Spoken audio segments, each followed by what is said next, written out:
বিভিন্ন স্থাপনায় এখনো স্বাধীনতা বিরোধীদের নাম, ৮ বছরেও বাস্তবায়ন হয়নি হাইকোর্টের রায়।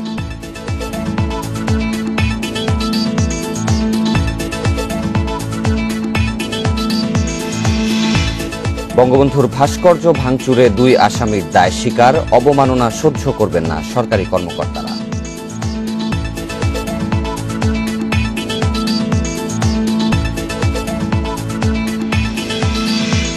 প্যারিস জলবায়ু চুক্তির লক্ষ্য অর্জনের তাগিদ প্রধানমন্ত্রীর, বছরে $৫০০ কোটি ব্যয়ের আহ্বান।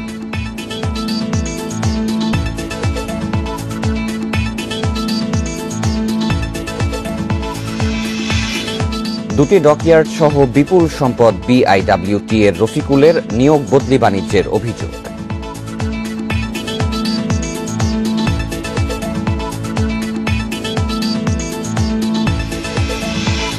এবং পৌষের আগেই জেঁকে বসেছে শীত, দুর্ভোগে নিম্ন আয়ের মানুষ, সরকারি বেসরকারি ত্রাণের আশা।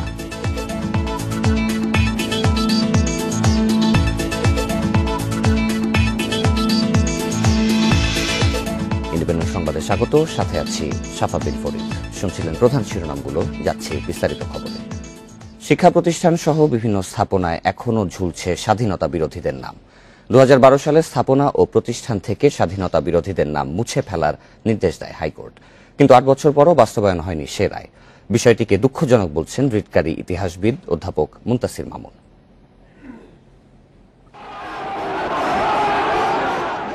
স্বাধীন বাংলাদেশের বয়স হচ্ছে ৫০, কিন্তু এখনো মুছে যায়নি স্বাধীনতা বিরোধীদের নাম বা অস্তিত্ব। স্থাপনা থেকে এদের নাম সরানোর নির্দেশনা চেয়ে রিট করেন মুনতাসির মামুন ও শাহরিয়ার কবির। পরে হাইকোর্টের আদেশে খুলনার খানে সবুর রোড এবং কুষ্টিয়ার ইসলামী বিশ্ববিদ্যালয়ের শাহ আজিজুর রহমান মিলনায়তনের নাম পরিবর্তন করা হয়। ২০১৬ সালে আবারও ২০টি স্থাপনার নাম পরিবর্তনের নির্দেশ দেয় হাইকোর্ট। অথচ এখনও ১০টিতে রয়ে গেছে স্বাধীনতা বিরোধীদের নাম। মেহেরপুরের মুজিবনগরে রাজাকার মনসুর আলীর নামে স্কুল, গাইবান্ধার সুন্দরগঞ্জের আব্দুল জব্বার ডিগ্রি কলেজ, সিরাজগঞ্জের সাইফুদ্দিন আহিয়া স্কুল ও কলেজ সহ অন্তত ১০টি প্রতিষ্ঠানে ঝুলছে স্বাধীনতা বিরোধীদের নাম। যাদেরটা এখনো পরিবর্তন হয়নি তাদেরটা পরিবর্তন করে কোর্টকে জানাতে যে সবগুলো পরিবর্তন হয়ে গেছে, কিন্তু দুর্ভাগ্য হচ্ছে যে প্রায় ১ বছরের মতন সময় চলে গেছে, কিন্তু সরকারের কাছ থেকে আমরা এখন পর্যন্ত কোনো কমপ্লায়েন্স পাইনি এবং আমরা আশা করছি এই বিষয়টা দ্রুত আমরা কোর্টের নজরে আনব। আদালতের আদেশ বাস্তবায়নে দেরি হওয়ায় আক্ষেপ জানালেন ইতিহাসবিদ মুনতাসির মামুন। প্রয়োজনে একটি তদারক কমিটি গঠনের তাগিদ দেন তিনি। সুপ্রিম কোর্টে একটা নতুন দৃষ্টিভঙ্গি হওয়া উচিত, একজনকে তাদের রাখাই উচিত যে এই যে রায়গুলি হচ্ছে জনস্বার্থের, এগুলি পালন করা হচ্ছে কিনা সেই বিষয়টি মনিটরিং করা। রাষ্ট্রপক্ষের আইনজীবী জানান, করোনার কারণে আদালত বন্ধ থাকায় রিটটি শুনানির জন্য আসেনি। এছাড়া জনস্বার্থ মামলায় উদ্যোগ নিতে হয় আবেদনকারীকেই। যারা পিটিশনার ছিলেন এই মামলার, তাদের আইনজীবী এবং পিটিশনার পক্ষের দায়িত্ব যে এই মামলাটি আবার মেনশন করে কোনো একটা বেঞ্চে নিয়ে আসা শুনানির জন্য, এবং যখন এটি শুনানির জন্য আসবে নিশ্চয়ই তখন আমরা রেসপন্ডেন্ট যারা আছে তাদের সাথে যোগাযোগ করে, আমাদের অফিস থেকে যোগাযোগ করে, অথবা আমাদের অফিসে যদি ইতোমধ্যে সেটা এসে থাকে সেক্ষেত্রে সেটা আমরা এফিডেভিট করে আদালতে সাবমিট করব। বিজয়ের মাস ডিসেম্বরের মধ্যে সব স্থাপনা থেকে স্বাধীনতা বিরোধীদের নাম মুছে ফেলার তাগিদ গবেষকদের। জান্নাতুল ফেরদাউস তানভি, ইন্ডিপেন্ডেন্ট নিউজ, ঢাকা। কুষ্টিয়ায় বঙ্গবন্ধুর ভাস্কর্য ভাঙচুরের মামলায় আদালতে ১৬৪ ধারায় জবানবন্দি দিয়েছেন ২ মাদ্রাসা শিক্ষক। শনিবার সন্ধ্যায় কুষ্টিয়ার চিফ জুডিশিয়াল ম্যাজিস্ট্রেট আদালতে জবানবন্দি দেন তারা। মামলার তদন্তকারী কর্মকর্তা কুষ্টিয়া মডেল থানার ওসি নিশিকান্ত সরকার জানান, শনিবার বিকেলে মাদ্রাসা ইবনে মাসউদ এর ২ শিক্ষক আলামিন এবং ইউসুফকে রিমান্ড শেষে আদালতে তোলা হয়। সিনিয়র জুডিশিয়াল ম্যাজিস্ট্রেট দেলোয়ার হোসেনের আদালতে স্বীকারোক্তিমূলক জবানবন্দি দেন তারা। পরে তাদের কারাগারে পাঠানো হয়। স্বীকারোক্তিমূলক জবানবন্দিতে ২ শিক্ষক জানান, ২ ছাত্রকে তারা মাদ্রাসা থেকে পালিয়ে যেতে বলেছিলেন। ঘটনার পরদিন ওই ২ ছাত্র বঙ্গবন্ধুর ভাস্কর্য ভাঙচুরের কথা জানায় তাদের। এমন কথা শোনার পর তাদেরকে মাদ্রাসা থেকে পালিয়ে যেতে বলেন তারা। এর আগে ৭ই ডিসেম্বর বঙ্গবন্ধুর ভাস্কর্য ভাঙচুরের ঘটনায় গ্রেপ্তার ওই ২ শিক্ষককে ৪ দিনের এবং ২ ছাত্রের ৫ দিনের রিমান্ড মঞ্জুর করে আদালত। গত ৪ ডিসেম্বর রাতে দুর্বৃত্তরা বঙ্গবন্ধুর ভাস্কর্য ভাঙচুর করে। পরে ঘটনাস্থলে থাকা সিসিটিভির ফুটেজ দেখে মাদ্রাসার ২ ছাত্র এবং তাদের সহযোগিতার অভিযোগে ২ শিক্ষককে গ্রেপ্তার করে পুলিশ।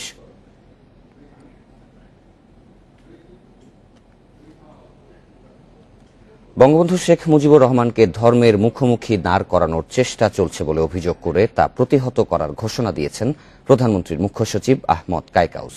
রাজধানীতে বঙ্গবন্ধু আন্তর্জাতিক সম্মেলন কেন্দ্রে বিসিএস এর সব ক্যাডারের সরকারি কর্মকর্তা ফোরাম সমাবেশে তিনি এই কথা বলেন। তিনি বলেন, জাতির পিতার অসম্মান হতে দেয়া হবে না। কুষ্টিয়ায় জাতির পিতা বঙ্গবন্ধু শেখ মুজিবুর রহমানের ভাস্কর্য ভাঙার প্রতিবাদে বঙ্গবন্ধু আন্তর্জাতিক সম্মেলন কেন্দ্রে বিসিএস এর সব ক্যাডারের এই সমাবেশ। সরকারি কর্মকর্তা ফোরাম আয়োজিত সমাবেশে যোগ দেন বিসিএস এর 29টি ক্যাডারের সব কর্মকর্তারা। সভাপতিত্ব করেন প্রধানমন্ত্রীর মুখ্য সচিব আহমদ কায়কাউস। সমাবেশে বঙ্গবন্ধুর ভাস্কর্য ভাঙার প্রতিবাদ জানিয়ে সরকারি কর্মকর্তারা বলেন, যারা ভাস্কর্য ভেঙেছে তারা দেশ বিরোধী, তাদের দৃষ্টান্তমূলক শাস্তি নিশ্চিত করা জরুরি।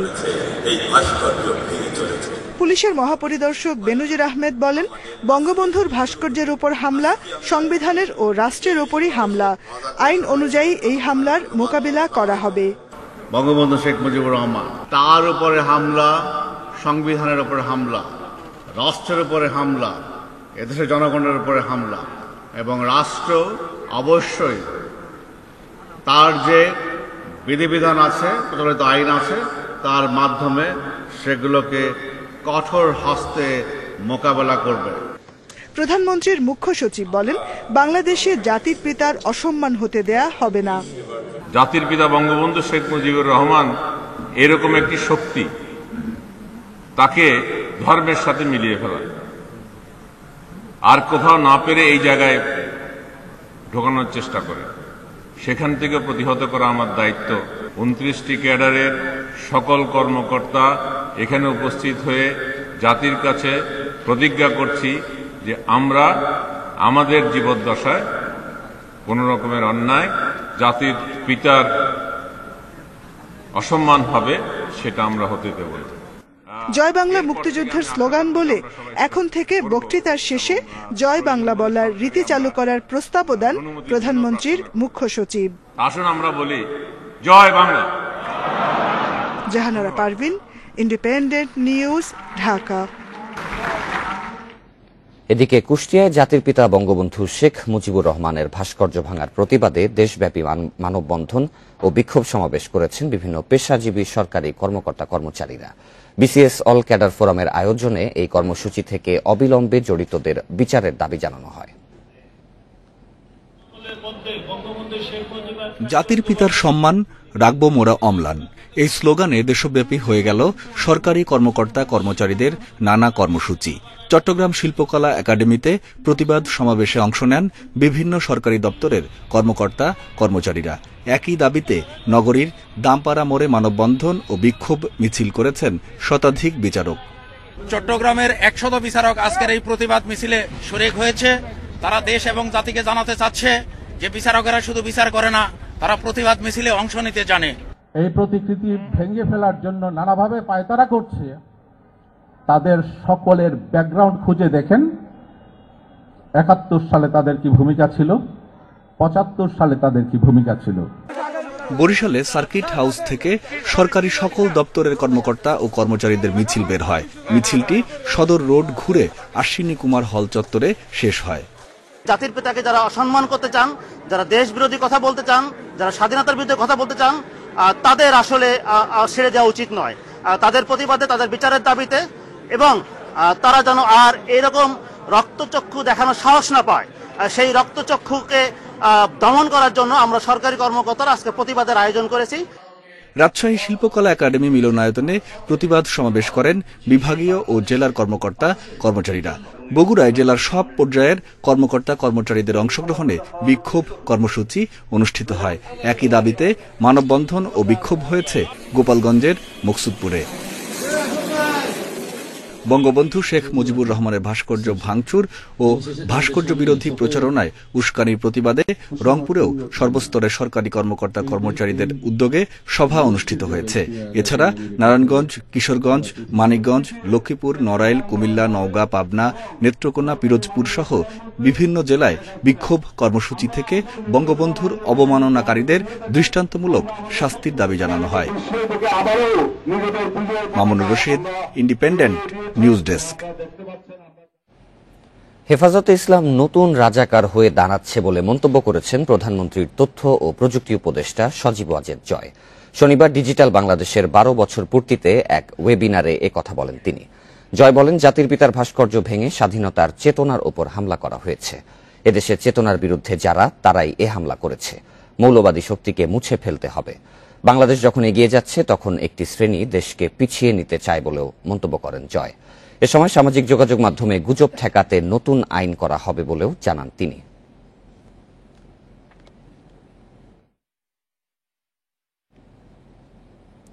পাঁচ বছরে প্যারিস চুক্তির লক্ষ্য অর্জনের কাছাকাছিও পৌঁছাতে না পারার কথা তুলে ধরে উন্নত বিশ্বের প্রতি জলবায়ু ঝুঁকি মোকাবিলায় অর্থায়নে দ্রুত ব্যবস্থা নেওয়ার আহ্বান জানিয়েছেন প্রধানমন্ত্রী শেখ হাসিনা। শনিবার virtual summit on 5-year anniversary of the Paris agreement শীর্ষক অনুষ্ঠানে ভিডিও বার্তায় এই আহ্বান জানান তিনি।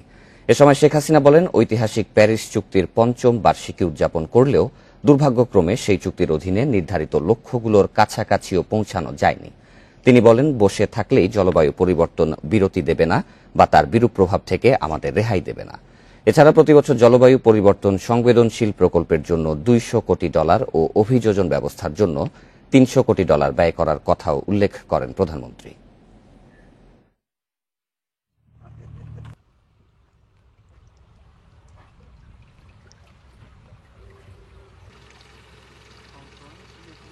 The reality is that the climate change is neither going to take বাস্তবতা হচ্ছে জলবায়ু পরিবর্তন থেমে থাকবে না। উপযুক্ত ব্যবস্থা না থাকায় কোনোভাবেই এর প্রভাবের বাইরে থাকার সুযোগ নেই।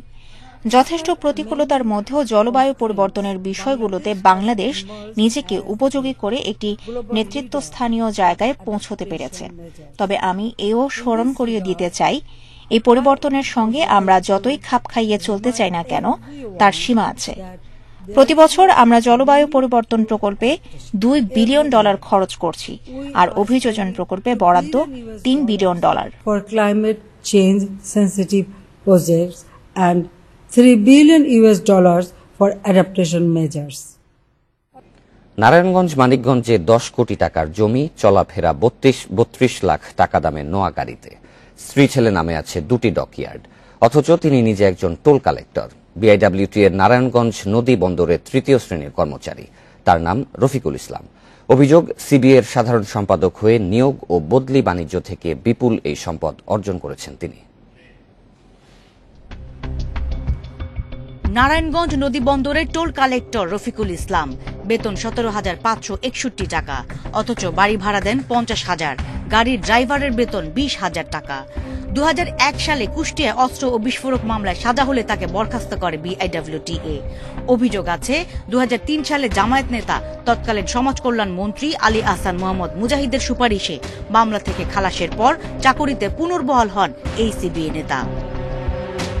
ফতুল্লায় তার কেনা পাকা ভবন সহ 5.33% জমির দাম দেখানো হয়েছে 85 লাখ টাকা। তবে এর বাজার মূল্য 2 কোটি 80 লাখ টাকার মতো বলছেন স্থানীয়রা। মানিকগঞ্জে 12, 27 ও 37% 3টি জমি আছে তার। সব মিলিয়ে এসবের দাম প্রায় 10 কোটি টাকার মতো বলছেন স্থানীয়রা।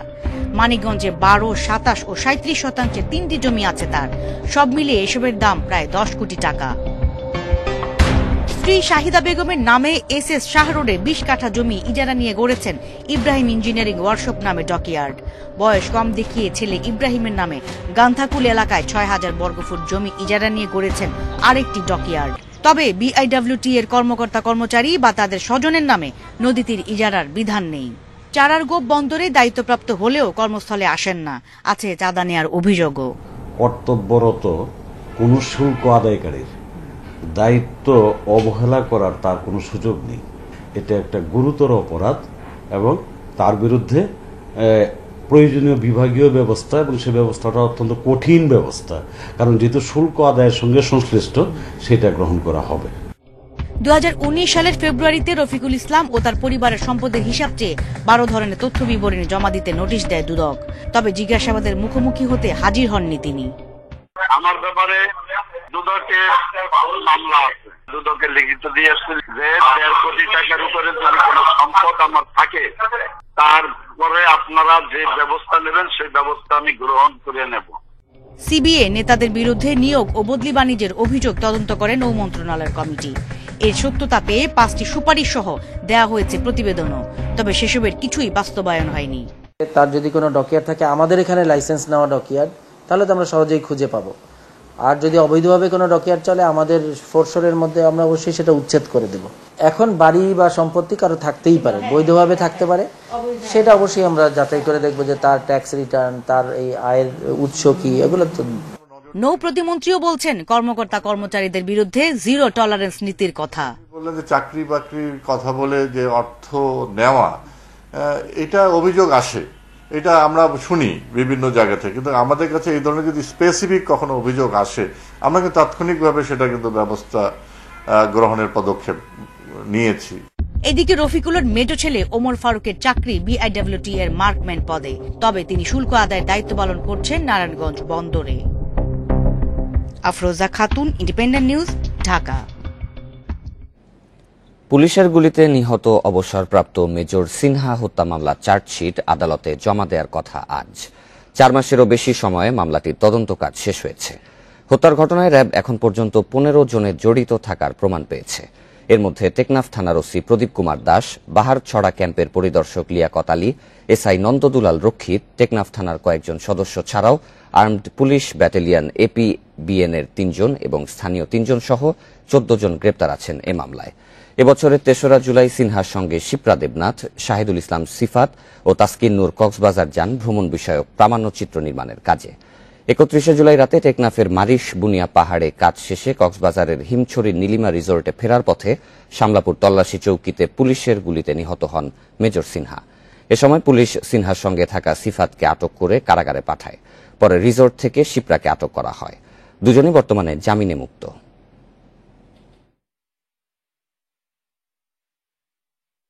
দক্ষিণ সিটি কর্পোরেশনের কর বকেয়া রয়েছে 108 কোটি টাকা।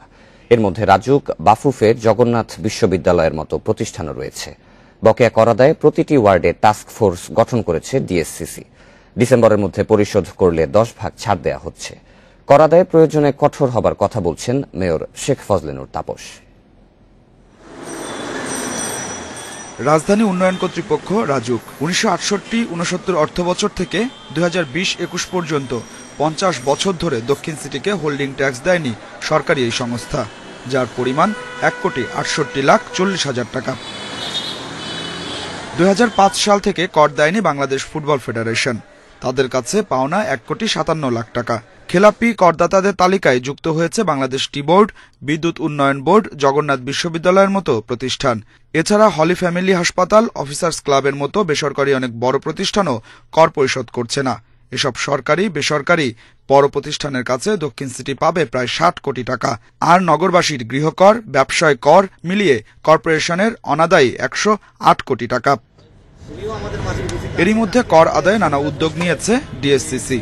প্রতিটি ওয়ার্ডে কাউন্সিলরকে প্রধান করে টাস্কফোর্স গঠন করা হয়েছে।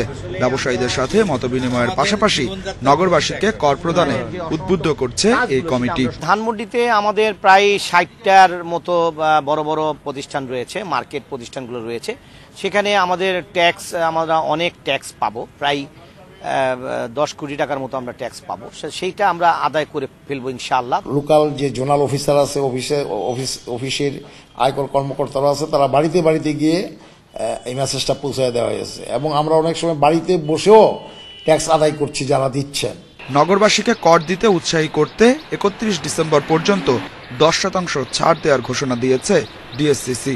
করের সাথে উন্নয়ন জড়িত জানিয়ে দক্ষিণ ঢাকার মেয়র বলছেন, ডিসেম্বরের মধ্যে কর না দিলে কঠোর অবস্থানে যাবে সিটি কর্পোরেশন। আমি অনুরোধ করব সকলকে যে এই পাওনাগুলো যত দ্রুত সম্ভব পরিশোধ করে দিলে সিটি কর্পোরেশন তাদের সক্ষমতা আরও বৃদ্ধি করতে পারবে এবং সেবাগুলোকে আরও নিশ্চিত করতে পারবে।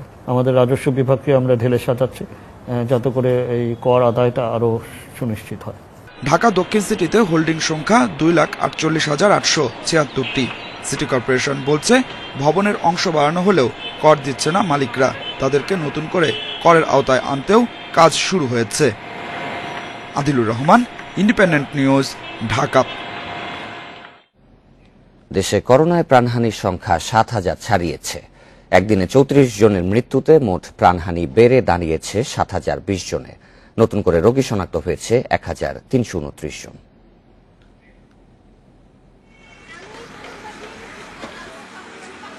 মাস দুয়েক করোনা সংক্রমণ নিম্নমুখী থাকার পর নভেম্বরের শুরুর দিক থেকে নতুন রোগী শনাক্তের হারে ঊর্ধ্বমুখী প্রবণতা শুরু হয়। নভেম্বরের মাঝামাঝি থেকে দৈনিক নতুন রোগী শনাক্তের গড় 2000-এ ছড়ায়। শনিবার স্বাস্থ্য অধিদপ্তরের বিজ্ঞপ্তিতে জানানো হয়েছে, অ্যান্টিজেনের মাধ্যমে পরীক্ষা সহ 24 ঘণ্টায় দেশে 12,630 জনের নমুনা পরীক্ষায় করোনা রোগী শনাক্ত হয়েছে 1,329 জন এবং মারা গেছেন 34 জন, যা অন্যান্য দিনের তুলনায় কম। সংশ্লিষ্টরা বলছেন, শুক্রবার অনেক ল্যাব বন্ধ থাকায় পরীক্ষাও কম হয়। তবে শীত আসার সাথে সাথে নতুন রোগী বাড়ার পাশাপাশি করোনায় মৃত্যুও বাড়ছে আবার। প্রত্যেকটা জায়গায় সেন্ট্রাল অক্সিজেন লাইন এবং ইমার্জেন্সি কেয়ারের ব্যবস্থা রাখতে হবে। ইমার্জেন্সি কেয়ারের জন্য একটা রিমোট এরিয়ার লোককে কেন ঢাকায় আসতে হবে? ওখানে আমার ডক্টর আছে, ম্যান পাওয়ার আছে। আমি শুধু ইনফ্রাস্ট্রাকচার যদি ভালো করতে পারি, সেন্ট্রাল অক্সিজেন লাইন নিয়ে যেতে পারি, ট্রেন লোকজন নিতে পারি, তাহলে তো এই ট্রান্সমাইগ্রেশন বিভিন্ন জায়গা থেকে বিভিন্ন জায়গায় শিফটিং হতে গিয়ে কিন্তু পেশেন্টরা মারা যাচ্ছে। জনস্বাস্থ্যবিদরা বলছেন, টিকা না আসা পর্যন্ত সংক্রমণ প্রতিরোধের মূল উপায় স্বাস্থ্যবিধি মেনে চলা। সবাইকেই স্বাস্থ্যবিধি মেনে চলতে হবে। কমপক্ষে 4টা করণীয় জিনিস সেটি পালন করতে হবে। একটা যে স্বাস্থ্যসম্মত দূরত্ব বা সামাজিক দূরত্ব বজায় রেখে চলতে হবে। আর জটলা করা যাবে না, যেখানে বেশি ভিড় হয় সেরকম কোনো অনুষ্ঠান করা যাবে না। আর মাস্কটা পরিধান করতে হবে। আর জীবাণুনাশক ব্যবহার করে পরিষ্কার পরিচ্ছন্নতাটা অবশ্যই সবাইকে মেনে চলতে হবে। 24 ঘণ্টায় নমুনা পরীক্ষা বিবেচনায় রোগী শনাক্তের হার 10.52%। এখন পর্যন্ত সংক্রমণ বিবেচনায় মৃত্যুর হার 1.43%। দেশে গেল 8 মার্চ প্রথম করোনা রোগী শনাক্তের কথা জানায় সরকার। শুরুর দিকে রোগী কম দেখা গেলেও মে মাসের মাঝামাঝি থেকে তা বাড়তে শুরু করে। মাহমুদুন নবী, ইন্ডিপেন্ডেন্ট নিউজ। করোনা পরিস্থিতিতে বেসরকারি বিদ্যালয়ে শিক্ষার্থী ভর্তির লটারি কার্যক্রম ফেসবুক লাইভ বা অনলাইনে করার নির্দেশ দিয়েছে মাধ্যমিক ও উচ্চশিক্ষা অধিদপ্তর। শনিবার প্রকাশিত বিজ্ঞপ্তিতে মাধ্যমিক ও উচ্চশিক্ষা অধিদপ্তর বিদ্যালয়ে ভর্তির এই নির্দেশনা দেয়। এতে কয়েকটি শর্তের কথা বলা হয়েছে। লটারি কার্যক্রমের স্বচ্ছতা ও জবাবদিহি নিশ্চিত করতে সরকারের ভর্তি তদারকি ও পরিবীক্ষণ কমিটি, বিদ্যালয়ের ভর্তি পরিচালনা কমিটি, অভিভাবক প্রতিনিধি, ব্যবস্থাপনা কমিটির প্রতিনিধি ও শিক্ষক প্রতিনিধির উপস্থিতি নিশ্চিত করতে হবে। লটারি তারিখ নির্ধারণ করে ভর্তি তদারকি ও পরিবীক্ষণ কমিটিকে জানাতে হবে। যারা অনলাইনে লটারি কার্যক্রম পরিচালনা করতে পারবে না, তাদের স্বাস্থ্যবিধি মেনে সামাজিক দূরত্ব বজায় রেখে লটারি কার্যক্রম পরিচালনা করতে হবে। এদিকে সরকারি মাধ্যমিক বিদ্যালয়ের ভর্তি নীতিমালাও প্রকাশ করা হয়েছে। 15 ডিসেম্বর থেকে অনলাইনে ভর্তি আবেদন শুরু হচ্ছে। 30 ডিসেম্বর সরকারি মাধ্যমিক বিদ্যালয়ে ভর্তি লটারি হবে।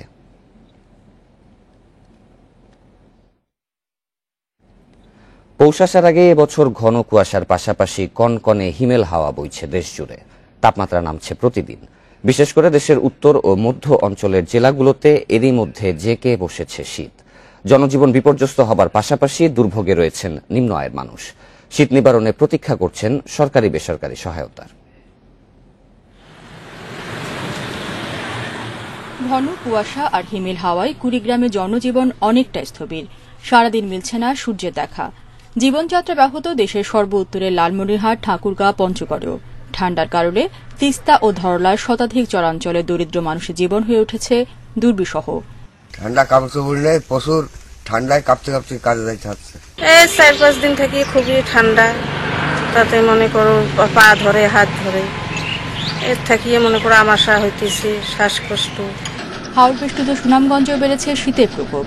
তবু ঠান্ডা উপেক্ষা করে বোরোর বীজতলা তৈরি আর সবজি বাগানে পরিচর্যায় মাঠে ছুটছেন কৃষকরা। গরম কাপড়ের অভাবে অনেকে আগুন জ্বালিয়ে চেষ্টা করছেন শীত নিবারণের। আর ঠান্ডা থেকে বাঁচাতে গৃহপালিত পশুদের গায়ে জড়িয়ে দিচ্ছেন ছেঁড়া কাপড় ও বস্তা। আমাদের বিশাল কষ্ট যাচ্ছে, আমরা শীতে নাকড়া চোকড়া গায়ে রয়েছে। আমাদের একটা গরু বাছুর আছে, তারও কোনো পোশাক আশাক নেই, একটা প্যান্ট ট্যান গায়ে ধুয়ে দিয়েছে। আমাদের এই গরিব মানুষ, আমাদের পেটে দেয় কাজ করে খেতে হয়, কিন্তু আমাদের কাপড় চোপড়ও নেই, আর একটা গরম কাপড়ের ব্যবস্থা কেউ করেও না। আবহাওয়াবিদরা বলছেন, সামনে শৈত্যপ্রবাহ শুরু হলে তাপমাত্রা আরও নামতে পারে। এবছর শীতের তীব্রতা অনেক আগে থেকে শুরু হয়েছে। তার ধারাবাহিকতায় গত কয়েকদিন থেকে দেশের তাপমাত্রা সব জায়গায় আস্তে আস্তে নামতে শুরু করেছে। ঘন কুয়াশা আরও সামনে বেশ কিছুদিন থাকবে এবং এই মাসে আরও 1 থেকে 2টি শৈত্যপ্রবাহ বয়ে যাওয়ার সম্ভাবনাও আছে। দুদিন ধরে সূর্যের দেখা মেলেনি মেহেরপুরে। মৃদু বাতাস থাকায় বাড়ছে শীতের তীব্রতা।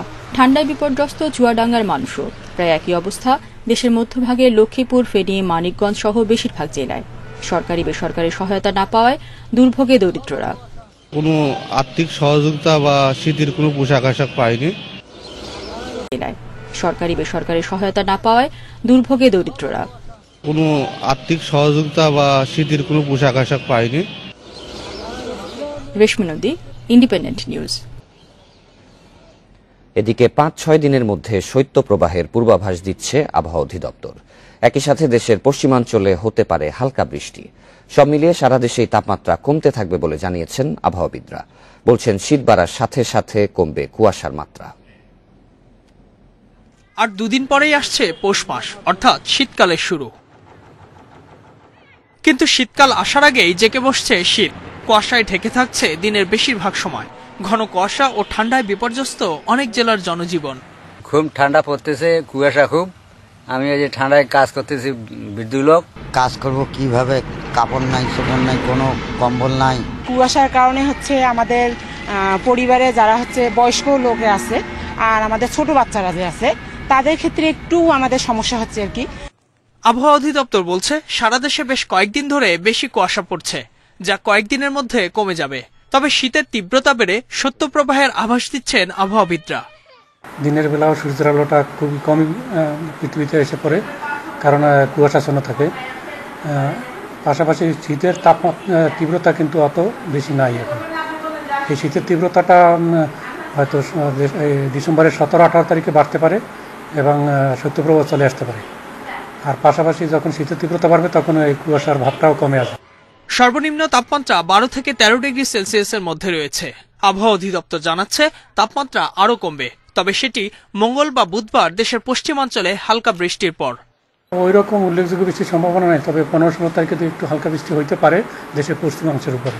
আর এই বৃষ্টিটা কেটে যাওয়ার পরই তাপমাত্রাটা কমা শুরু করবে এবং সেটা 17-18 তারিখের দিকে আমাদের শৈত্যপ্রবাহ আকারে রূপ নিতে পারে।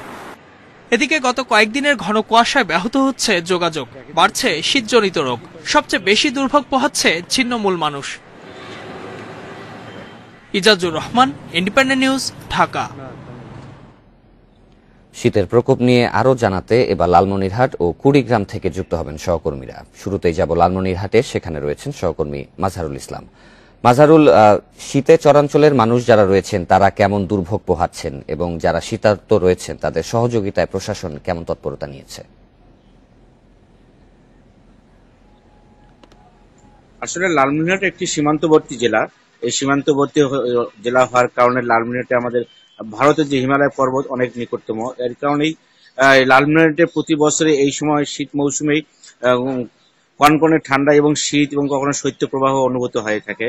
আর এই কারণে লালমনিরহাটে যে তিস্তা এবং ধলা নদীর যে চরাঞ্চলের মানুষ এবং তীরবর্তী নদী এলাকার যে মানুষ যারা রয়েছেন তা এবং ছিন্নমূল পরিবার যারা রয়েছেন এবং খেটে খাওয়া দিনমজুর যারা পরিবার রয়েছেন তাদেরকে নিদারুণ কষ্ট পোহাতে হয়। এই কারণে কিন্তু তারা কিন্তু সরকারের কাছে এবং ধনাঢ্য ব্যক্তিদের কাছে প্রতি বছর তারা দ্বারস্থ হন যে তাদের শীত বস্ত্রের প্রয়োজন।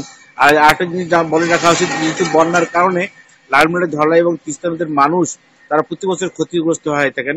এই সমস্ত মানুষ কিন্তু কনকনে শীত এবং হিমেল হাওয়ার কারণে বিশেষ করে তারা দুর্বিষহ জীবনযাপন করতেছে। আর এই শীত এই কনকনে শীত এবং শীতের কারণে কিন্তু আমাদের সদর হাসপাতালে প্রতিদিন বৃদ্ধ নারী, পুরুষ এবং শিশুরা বিভিন্ন রোগে আক্রান্ত হয় তারা আসছেন এবং তারা চিকিৎসা নিচ্ছেন। আউটডোরে প্রতিদিন আমাদের লালমনিরহাটে প্রায় শতাধিক শিশু এখানে চিকিৎসা নিয়ে থাকেন।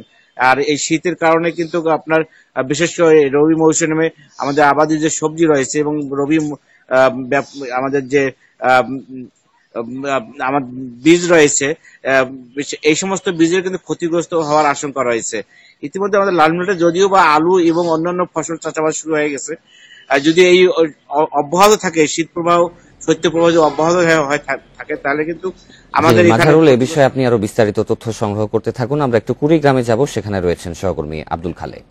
খালেক, শীতে কুড়িগ্রামে যারা নিম্ন আয়ের মানুষ রয়েছেন তাদের কি অবস্থা এবং যে ফসল রয়েছে ফসলে কেমন প্রভাব পড়েছে এবং ঠান্ডাজনিত রোগবালাইয়ের পরিমাণ কেমন বেড়েছে, বিস্তারিত জানাবেন।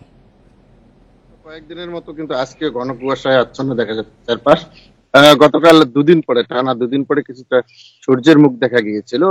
তবে আজকে সূর্য উঠবে কিনা সেটা এখনো পরিষ্কার বোঝা যাচ্ছে না। আমি এ বিষয়ে কুড়িগ্রামের যে স্থানীয় আবহাওয়া অফিস রয়েছে সেখানে যোগাযোগ করেছি, তারা জানিয়েছেন যে এখন আজকে সর্বনিম্ন তাপমাত্রা রেকর্ড করা হয়েছে 14 ডিগ্রি সেলসিয়াস। তো 13 এবং 14 ডিগ্রি মধ্যে কিন্তু তাপমাত্রাটা ওঠানামা করছে এবং আগামী 17 থেকে 18 তারিখের দিকে একটি শৈত্যপ্রবাহের আভাস দিচ্ছেন তারা, এবং সেক্ষেত্রে তাপমাত্রা 10 ডিগ্রি সেলসিয়াসের নিচে নেমে যাবে। আর আপনি যেমনটি বলছিলেন যে নিম্ন আয়ের মানুষ কিন্তু এরই মধ্যে খুব কষ্ট পাচ্ছে, বিশেষ করে যারা দিনমজুর এবং ঠেলা গাড়ি চালক বা রিক্সা চালক বা যারা প্রতিদিনের কাজ করেন তারাই কিন্তু সবচেয়ে বেশি কষ্ট পাচ্ছেন। বিশেষ করে ঘন কুয়াশার মধ্যে খুব সকালে তাদের কিন্তু কাজে বের হয়ে যেতে হচ্ছে এবং শীত বস্ত্রের অভাবে এবং এই কনকনে ঠান্ডায় কাজ করতে গিয়ে কিন্তু তারা খুব কষ্ট পাচ্ছেন। আর আপনি যেটি বলছেন যে হাসপাতালে গত কয়েকদিন থেকে আমরা উপজেলা এবং জেলা হাসপাতালে খবর নিয়ে যতটুকু জেনেছি যে রোগীর সংখ্যা, বিশেষ করে শীতজনিত যে রোগ ব্যাধি সেগুলো রোগীর সংখ্যা আস্তে আস্তে বৃদ্ধি পাচ্ছে। আউটডোর এবং ইনডোরে কিন্তু ভিড় বাড়ছে। তো এই পরিস্থিতিটা সামাল দেওয়ার জন্য ইতিমধ্যে স্বাস্থ্য বিভাগ কিন্তু যথেষ্ট প্রস্তুতি নিয়েছে। আরেকটি বিষয় হচ্ছে যে ফসলের ক্ষেত্রে আলু লালমনিরহাট এবং কুড়িগ্রামের আবহাওয়া পরিস্থিতি সর্বশেষ জানাচ্ছিলেন সহকর্মীরা। সূর্যের আলোতে মুক্তোর মতো ঝলমলে শিশির জানান দিচ্ছে এসেছে শীত। শীতে নানা রকমের পিঠে পুলি আর মজাদার পায়েসের অন্যতম অনুষঙ্গ খেজুরের গুড়। হিমেল কনকনে হাওয়া উপেক্ষা করে খেজুরের রস সংগ্রহ করে গুড় তৈরিতে ব্যস্ত সময় পার করছেন চুয়াডাঙ্গার গাছিরা। চুয়াডাঙ্গার খেজুর গুড়ের সুনাম দেশ জুড়ে। জেলায় 2 লাখের বেশি খেজুর গাছ রয়েছে। প্রতি বছর শীতের শুরুতেই খেজুর রস সংগ্রহ করে গুড় তৈরিতে ব্যস্ত হয়ে পড়েন গাছিরা। এবারও ব্যতিক্রম হয়নি। গ্রামে গ্রামে শুরু হয়ে গেছে গুড় তৈরির ধুম। এবার কৃষকরা পাটালি গুড় বিক্রি করছেন 150 টাকা কেজি দরে, আর সাধারণ গুড়ের দাম 120 টাকা কেজি। সেননি আছে 150 টাকা কেজি বিক্রি। সেননি ফলাচ্ছে, যেনকে রস ঘোলা হয় সেনকে গুড় করা হয়। এবছর কৃষকরা প্রায় সব ফসলেরই ভালো দাম পেয়েছে বলে জানিয়েছে কৃষি সম্প্রসারণ অধিদপ্তর। গুড় বিক্রি করেও প্রত্যাশিত দাম পেয়ে খুশি কৃষকরা। চুয়াডাঙ্গাতে আমাদের প্রায় 2 লক্ষের বেশি খেজুর গাছ আছে এবং এর থেকে আমাদের প্রায় 2 থেকে 2,500 মেট্রিক টন গুড় উৎপাদন হয়। এবং চুয়াডাঙ্গার খেজুর একটি ঐতিহ্য এবং ঐতিহ্যের কে অনুসরণ করেই ইতিমধ্যে কৃষকরা কিন্তু গাছ থেকে রস আহরণ করে বাজারে গুড়ও বিক্রি করছেন। কৃষকরা জানান এবার পাটালি বেশি তৈরি হচ্ছে। রস খোলা হলে তৈরি করা হয় গুড়। ফাল্গুন মাস পর্যন্ত চলবে গুড় তৈরি। তাদের তৈরি গুড়ে কোনো ভেজাল বা ক্ষতিকর রাসায়নিক নেই বলে দাবি কৃষকদের। বিকেলে গাছ কাটি, সকালবেলা আছে খুলি, এখানে কোনো ভেজাল নেই। প্রতিদিন আমরা 30-35 টাকার গাছ কাটি, এইখান থেকে আমাদের ব্যাপারে এসে নিয়ে যায়। এবার 2 থেকে 2,500 মেট্রিক টন গুড় তৈরির লক্ষ্যমাত্রা নিয়েছে কৃষি সম্প্রসারণ অধিদপ্তর। Independent news desk. গ্রাহকদের মধ্যে উপযুক্ত হ্যান্ডসেট কম থাকাকে 4G সেবার বিস্তারে বাধা হিসেবে দেখছেন মোবাইল অপারেটররা। তবে ফোন উৎপাদন ও বিপণনকারীরা বলছেন মানসম্মত সেবার অভাব রয়েছে। সঠিকভাবে সেবা পেলে 4G হ্যান্ডসেট কেনায় আগ্রহ বাড়বে গ্রাহকদের। 2018 সালের ফেব্রুয়ারিতে চতুর্থ প্রজন্মের টেলিযোগাযোগ প্রযুক্তি 4G সেবা চালু হয় দেশে। এরই মধ্যে জেলা ও উপজেলা পর্যায়ে এই সেবা সম্প্রসারণ করেছে মোবাইল অপারেটররা। তবে মান নিয়ে প্রশ্ন আছে বরাবরই। পরে অনেক স্লো কাজ করে, কথা শোনা যায় না, আমরা কিছু বললে সেটাও শোনা যায় না। কিছু কিছু বাসায় আছে যেখানে নেটওয়ার্ক থাকে না, লাইন কেটে যায়, কল ড্রপ করে। 1 GB ইউজ করতেছি, কিন্তু সেটা তো আমার মনের মতো আমাকে পেতে হবে, সার্ভিসটা তো আমি পাবো, সেই সার্ভিসটা আমরা পাই না। দেশে বর্তমানে মোবাইল ফোন আছে 11 কোটির মতো। এর মধ্যে স্মার্টফোন 25 ভাগ এবং 4G ব্যবহার উপযোগী ফোন 20 থেকে 22 ভাগ। উপযোগী মোবাইল হ্যান্ডসেট কম থাকাকে 4G সেবা বিস্তারে বাধা হিসেবে দেখছেন অপারেটররা। ডিভাইসের পেনিট্রেশন কিন্তু এখনো 22% উপরে উঠতে পারেনি। এটা কারণ হচ্ছে high value of 4G device price. আমাদের ইম্পোর্ট ডিউটি অনেক বেশি, আর লোকালি যারা প্রডিউস করে তারা এখনো 3G এবং 2G তে ফোকাস করছে বেশি। সো এটা একটা বটলনেক থেকে যাচ্ছে এবং এটার এক্সপিরিয়েন্স এখনো খুব একটা ভালো না। মোবাইল ফোন বিপণনকারীরা বলছেন 4G সেবার সুবিধা সঠিকভাবে পেলেই গ্রাহকদের মধ্যে এই প্রযুক্তিতে আগ্রহ বাড়বে। হ্যান্ডসেটটা বাজারে দেওয়ার পরে 4G হ্যান্ডসেট ইউজ করে যে 4Gর যে বেনিফিট এবং এই 4G হ্যান্ডসেটের যে এডিশনাল কস্ট যেটা হবে সেটার এগেইনস্টে কাস্টমার কি প্রিমিয়াম পাবে, সেই জিনিসগুলো কিন্তু আসতে হবে নেটওয়ার্ক প্রোভাইডারের কাছ। 4G হ্যান্ডসেটের স্বল্পতার কারণে 4G বাড়ছে না, এই কথাটা একেবারেই গ্রহণযোগ্য না। ডাক ও টেলিযোগাযোগ মন্ত্রী বলছেন, অপারেটরদের নেটওয়ার্ক সম্প্রসারণে জটিলতা কেটে গেছে, তবে তরঙ্গ স্বল্পতায় সেবার মান বাধাগ্রস্ত হচ্ছে। আমাকে তারা এইটুকু অন্তত পক্ষে শিওর করেছে যে আপনার 2021 সালের শুরুতে প্রথম প্রান্তিকের মধ্যে তাদের কোনো সাইট থাকবে না যে সাইট 4G ক্যাপেবল হবে না। ফলে এটা একটা আমার কাছে বড় একটি আশাবাদের বিষয়। এদিকে আগামী বছরই 5G চালু করতে চায় সরকার। এজন্য করোনা পরিস্থিতি কিছুটা উন্নতি হলেই তরঙ্গ নিলাম হবে বলে জানিয়েছেন মন্ত্রী। Sajjad Hossain, independent news, Dhaka. সিরাজগঞ্জের রায়গঞ্জে অর্থের বিনিময়ে একই পরিবারের একাধিক বৈদ্যুতিক সংযোগ দেওয়ার অভিযোগ উঠেছে পল্লী বিদ্যুৎ কর্মকর্তাদের বিরুদ্ধে। তবে কারো একাধিক সংযোগ থাকলে বিচ্ছিন্ন করার পাশাপাশি জড়িতদের বিরুদ্ধে ব্যবস্থা নেওয়ার কথা জানিয়েছে পল্লী বিদ্যুৎ সমিতি। সম্প্রতি বাড়তি মিটারের জন্য পল্লী বিদ্যুৎ সমিতিতে টাকা জমা দেন রায়গঞ্জের ফরিদপুর গ্রামের দুলাল চন্দ্র মাহাতো। তার অভিযোগ, সংযোগ দেওয়ার জন্য 2000 টাকা দাবি করেন লাইনম্যান, কিন্তু সেই টাকা না পেয়ে মিটার সংযোগ না দিয়েই চলে যান ওই লাইনম্যান। মিটার অর্ডার হলে এইখানকার সংশ্লিষ্ট যে লাইনম্যান এসেছিল সেই লাইনম্যানের সাথে আমার ফ্যামিলি তাদেরকে টাকা না দেওয়ায় এখানে উনি মিটার সংযোগ লাগায় নাই। স্থানীয়রা বলছেন, বিল কমাতেই বাড়তি মিটার ব্যবহার করছেন অনেকে। দালাল চক্রের মাধ্যমে সরকারি বিধান অমান্য করে অর্থের বিনিময়ে অবৈধ সংযোগ দিচ্ছেন পল্লী বিদ্যুতের কিছু অসাধু কর্মকর্তা। ইনচার্জ মহোদয় এই এলাকার কিছু দালাল সেটিং করছে, এই দালালগুলো এগুলো গ্রাহক সেবা দেওয়ার জন্য তাদেরকে অফার জানায়। কয়েকটা পরিবার আছে যেখানে স্বামী স্ত্রী মিটার পাইছে, একই খাবার খায়, 2 ভাই তারা মিটার পাইছে অফার জানায়। কয়েকটা পরিবার আছে যেখানে স্বামী স্ত্রী মিটার পাইছে, একই খাবার খায়, 2 ভাই তারা মিটার পাইছে। তবে পল্লী বিদ্যুৎ সমিতির দাবি, সরকারি বিধি মেনেই মিটার সংযোগ দেয়া হচ্ছে। এক্ষেত্রে অনিয়ম হলে ব্যবস্থা নেওয়ার আশ্বাসও দেন কর্মকর্তারা। একখানা 1-2টা মিটার থাকে, তো এই ক্ষেত্রে যদি কেউ লাগানো থাকে তাদের বিরুদ্ধে আমরা প্রশাসনিক ব্যবস্থা নিব। যদি আমরা জানতে পারি এবং সঠিকতা থাকে তাহলে যারা লাগাইছে তাদের বিরুদ্ধে বা যারা ইনস্পেকশন করছে তাদের বিরুদ্ধে প্রশাসনিক ব্যবস্থা গ্রহণ করব। পল্লী বিদ্যুৎ সমিতির সাবেক এক কর্মকর্তার দাবি, রায়গঞ্জ উপজেলায় অন্তত 500 পরিবারে আছে অবৈধ মিটার। Independent news desk. করোনায় আরও 10,000 মানুষের মৃত্যু হয়েছে। এ নিয়ে মোট মৃত 16,10,000 ছাড়িয়েছে। নতুন 6 লাখের বেশি শনাক্ত নিয়ে মোট আক্রান্ত 7,20,00,000 বেশি। এর মধ্যে যুক্তরাষ্ট্রেই মারা গেছে 2,100 জনের বেশি মানুষ। নতুন করে শনাক্ত হয়েছে 2 লাখের বেশি। সোমবার থেকে যুক্তরাষ্ট্রের নাগরিকদের ফাইজার বায়োএনটেকের টিকা দেয়া হবে। রোববার এক বৈঠকের পর দেশটির খাদ্য ও ঔষধ প্রশাসন FDA জরুরি ব্যবহারের জন্য ভ্যাকসিনটির অনুমোদন দেয়। প্রথম সপ্তাহে 30 লাখ ডোজ যুক্তরাষ্ট্রের সব রাজ্যে সমানভাবে সরবরাহ করা হবে। ব্রাজিলে শনিবার করোনায় 690 জন মারা গেছেন, নতুন করে শনাক্ত 44,000। রাশিয়ায় করোনায় বেড়েছে একদিনে মৃত্যুর হার। 24 ঘন্টায় দেশটিতে 560 জনের মৃত্যু এবং 28,000 রোগী শনাক্ত হয়েছে। তুরস্কে পাওয়া গেছে 29,000 রোগী। জার্মানিতে নতুন করে শনাক্ত 22,000। বিস্তার বাড়ায় বেশ কয়েকটি শহরে নতুন করে বিধিনিষেধ আরোপ করেছে সরকার। এছাড়াও যুক্তরাজ্যে 21,000, ইটালিতে 20,000, ফ্রান্সে 14,000, পোল্যান্ডে 11,000 নতুন করোনা রোগী শনাক্ত হয়েছে।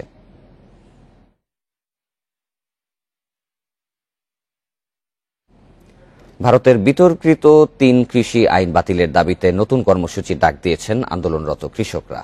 14 ডিসেম্বর দিল্লির সিন্ধু সীমান্তে অনশনে বসার ঘোষণা দিয়েছেন তারা।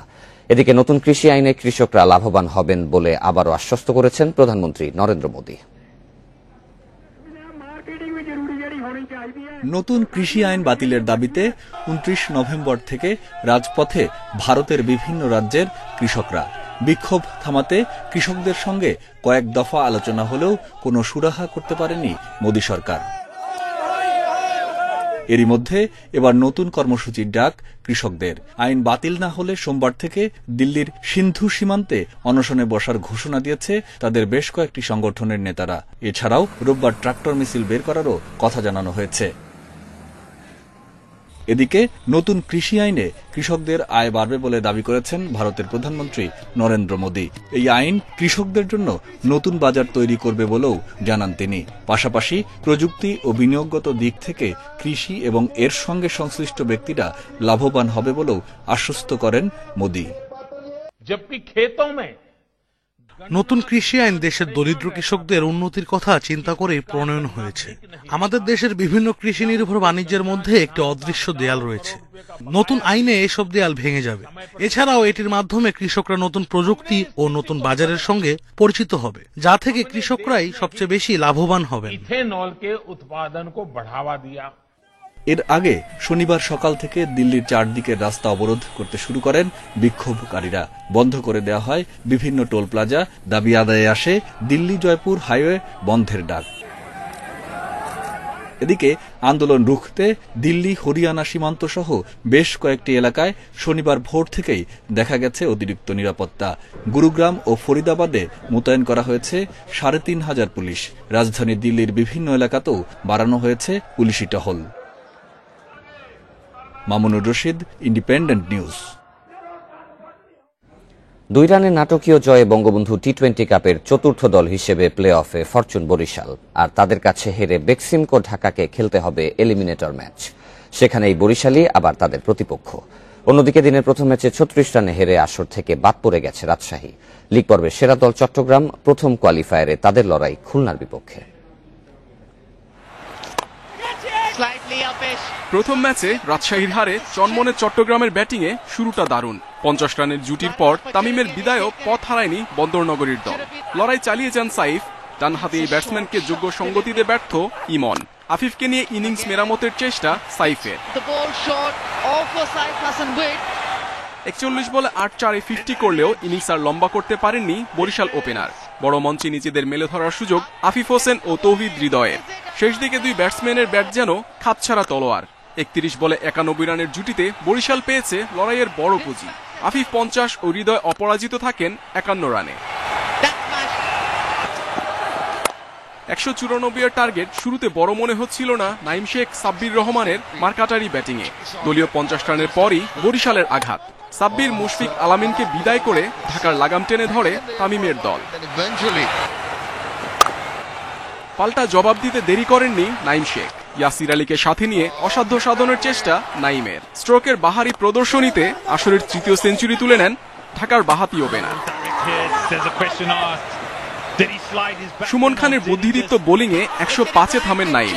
ঢাকার বিপক্ষে আত্মসমর্পণ করলেও 18.3 ওভারে হারা চলবে না বরিশালের। তাসকিন সুমনদের নিয়ন্ত্রিত বোলিং আটকে রেখেছে আকবর আলী ইয়াসির রাব্বিকে।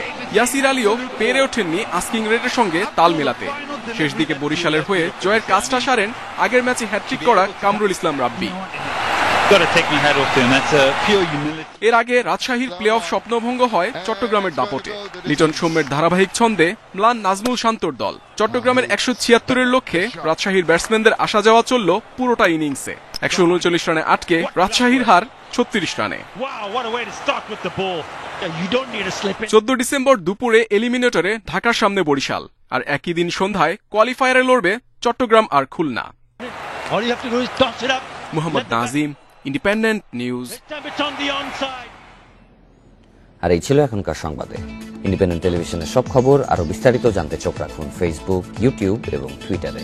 ধন্যবাদ সবাইকে।